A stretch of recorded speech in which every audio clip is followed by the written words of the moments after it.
আমি কেন জয়রামবাটি কামারপুকুরের কথা বলছিলাম, অনিন্দ জানা তার পরের দিন একটা লেখা লিখেছিল, শিহরে গেলে শিহরিয়া যায়। আমার এখনো মনে আছে। আমি তার পরের দিন এখানে এলাম, আমি দেখলাম যারা ঘর ছাড়া জয়রামবাটি কামারপুকুরের, তারা সেখানে আশ্রয় নিয়েছে এবং সেখান থেকেই তাদের খাবার দাবার দেয়া হচ্ছে। আমি তাদের মনে করব না তো কাকে মনে করব? আমি সেই জন্যই বারবার করে আমার শ্রদ্ধার্ঘ নিবেদন করে বলছি, ওনারা অনেক মানুষের কাজ করে। হ্যাঁ, কেউ কেউ করে না, সব সাধু তো সমান হয় না, সব স্বজন সমান হয় না। আমাদের মধ্যেও কি আমরা সবাই সমান? না। এই যে বহরমপুরের একজন মহারাজ আছেন, আমি শুনেছি অনেক দিন ধরে, কার্তিক মহারাজ। ভারত সেবা সংঘকে আমি খুব শ্রদ্ধা করতাম। আমার শ্রদ্ধার্ঘের একটা তালিকায় তারা অনেক দিন ধরে আছে। কিন্তু যে লোকটা বলে আমি তৃণমূল কংগ্রেসকে এজেন্ট বসতে দেবো না, সে লোকটাকে আমি সাধু বলে মনে করি না। তার কারণ তিনি ডাইরেক্ট পলিটিক্স করে দেশটার সর্বনাশ করছেন। আমি আইডেন্টিফাই করেছি কে কে করেছেন। আসানসোলে একটা রামকৃষ্ণ মিশন আছে। আমি রামকৃষ্ণ মিশনকে কি হেল্প করিনি? সিপিএম যখন খাবার বন্ধ করে দিয়েছিল, আপনাদের অস্তিত্ব নিয়ে, স্বাধিকার নিয়ে, তখন কিন্তু আমি পুরো সমর্থন দিয়েছিলাম। মা বোনেরা আসতো, তারা তরকারি কেটে দিত, আর সিপিএম কিন্তু আপনাদের কাজ পর্যন্ত করতে দিত না। কিন্তু আমি জানি কয়েকজন, সবাই তো নয়। যেমন আমি শুনলাম আসানসোলের একটি মিশন আছে। ইস্কনও মনে রাখবেন 700 একর জমি দিয়েছি ইস্কন শহর করবার জন্য নদিয়াতে। ইস্কনেরও একটা মন্দির আছে, ইস্কনেরও একটা মিশন আছে। একটা দুটো তো থাকবেই। দিল্লি থেকে নির্দেশ আসে, বলে বিজেপিকে ভোট দেওয়ার জন্য বলো। কেন করবে সাধু সন্তরা এই কাজ? কিন্তু রামকৃষ্ণ মিশনকে সবাই সম্মান করে, শ্রদ্ধা করে। ওদের কাছে একটা হোয়াটসঅ্যাপ আছে গ্রুপ, ওদের যারা মেম্বার হয় তাদের নাম যারা দীক্ষা নেয়, তাদেরকে আমি ভালোবাসতে পারি, আমি দীক্ষা নিতে পারি। কিন্তু রামকৃষ্ণ মিশন ভোট দেয় না কোনোদিনও, এটা আমি জানি। তারা আমি অন্যকে কেন ভোট দিতে বলবো? কেউ কেউ ভায়োলেট করছে, সবাই নয়। কিন্তু মনে রাখবেন, স্বামী বিবেকানন্দের বাড়িটাই থাকতো না, আপনাদের এই মেয়েটা যদি বেঁচে না থাকতো। একদিন হঠাৎ রাতে আমার কাছে ফোন করেন, তিনি মারা গিয়েছেন। ডক্টর সুব্রত মৈত্র নামকরা ডাক্তার ছিলেন।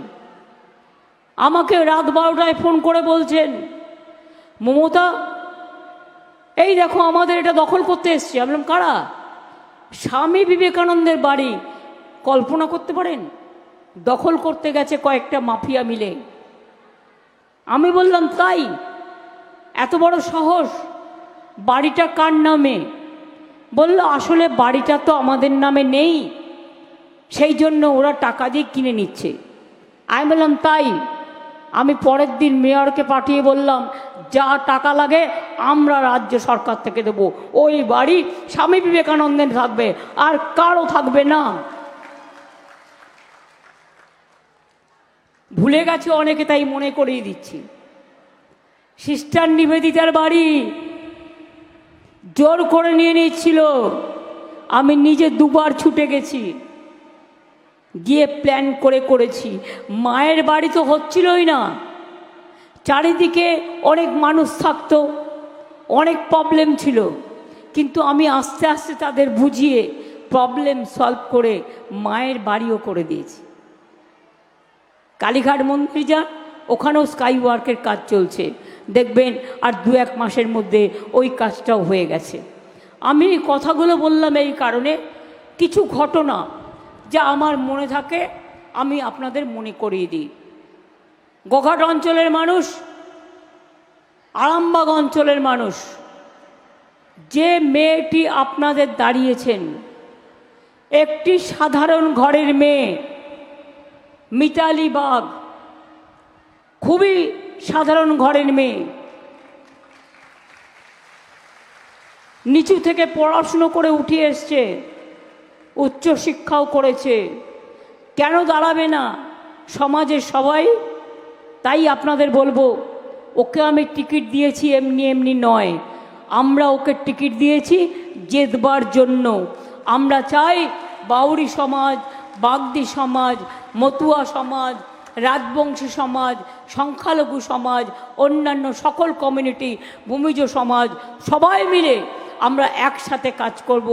আদিবাসী সমাজ আমাদের যেন নিজেদের মধ্যে কোনো ভুল ভ্রান্তি না হয়।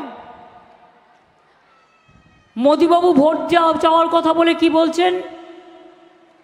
বলছেন বিনা পয়সায় বিদ্যুৎ দেবো, এটা আমার গ্যারেন্টি, মানে মোদিবাবুর গ্যারেন্টি। আপনারা এটা বিশ্বাস করেন? উনি আপনাদের বিনা পয়সায় বিদ্যুৎ দিচ্ছে? 15 লক্ষ টাকা করে দেবে বলেছিল, অ্যাকাউন্টে দিয়েছিল? দিয়েছিল? দিয়েছিল? 50,000 টাকা দিয়েছিল। তাহলে মোদিবাবুর গ্যারেন্টি, আমি মোদিবাবু কথাটা বলছি না, guarantee means 420, no guarantee means 420, আর গ্যারেন্টি মিন্স বিজেপির 420।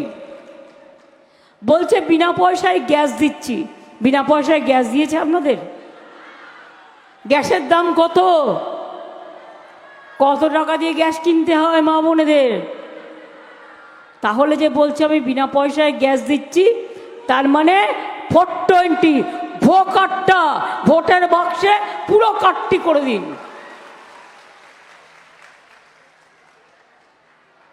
এরপর বলছে বিনা পয়সায় রেশনে চাল দিচ্ছি। চাল উনি দেন না, আমরা দিই। ওনারা 1 পয়সাও দেয়নি, মিথ্যে কথা বলে বিজ্ঞাপন দিচ্ছে, যা বলছে সেটা করে না, ওটা সাজিয়ে দিচ্ছে। এমনকি নিচে বিজ্ঞাপনের প্রচারকের নাম নেই, প্রকাশকের নাম নেই। আমি জানি না ইসি কি করে এটাকে অ্যালাউ করলেন। শুধুমাত্র মনে হচ্ছে যেন সংবাদপত্রের সংবাদ। এত টাকা বিজেপি পেল কোথায়? 100 দিনের কাজে টাকা দেওয়ার টাকা ছিল না, 3 বছর মানুষগুলোকে টাকা দেয়নি। গরিব লোকের জন্য টাকা নেই, কাঁচা বাড়ি করবার জন্য টাকা নেই। আর মোদিবাবু নিজের প্রচার করবার জন্য টাকা আছে, ইউটিউবে টাকা আছে, সংবাদ মাধ্যমে টাকা আছে, চ্যানেলে টাকা আছে। ঘুম থেকে উঠেই মিথ্যে কথা শুনতে হয়, গল্প করছে। আর বাঙালিরা সব মোদিবাবুর সাথে, কেউ নেই। বাঙালিরা তোমাদের পছন্দ করে না, অ্যাড দিয়ে হয় না, এটা মন দিয়ে হয়।